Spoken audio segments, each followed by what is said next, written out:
Good morning. Here is today's word of blessings for you. 2 Corinthians 12, 6-9. Even if I should choose to boast, I would not be a fool, because I would be speaking the truth. But I refrain, so no one will think more of me than is warranted by what I do or say.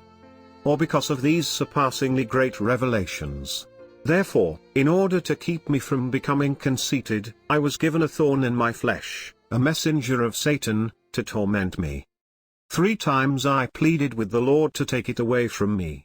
But he said to me, "My grace is sufficient for you, for my power is made perfect in weakness." Therefore I will boast all the more gladly about my weaknesses, so that Christ's power may rest on me. Today's title is A Thorn in My Flesh. Apostle Paul healed so many people by God's power. He drove out the demons. He healed the sick people from a variety of diseases. He even resuscitated the dead man. The divine healing was so powerfully manifested through him that people even got healed when they touched the things that belonged to him, such as a handkerchief. But he had a thorn in his own flesh. Some people say that it was a tormenting eye disease. Others say that he had epilepsy. He pleaded with God to take it away 3 times. But God refused to take it away, saying that His grace is sufficient for Paul. We know how gracious our God is. But He sometimes refused the earnest plea of His faithful servants. He refused Moses to enter into the promised land despite an earnest plea from Moses. He refused David's teary plea for his baby. God showed similar actions regarding Paul's tormenting thorn in his flesh. Couldn't God save them from such heart-wrenching pains just for once? These were the servants who laid down their lives for God. But surprisingly, God didn't. God was adamant at times like this. And what's more surprising to me is that these servants never grumbled about it.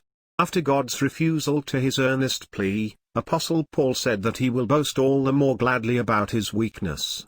Why? He knew that the stronger power of God will rest in him because of his weakness. This will surprise many non-Christians and worldly Christians who almost consider God as Aladdin's genie.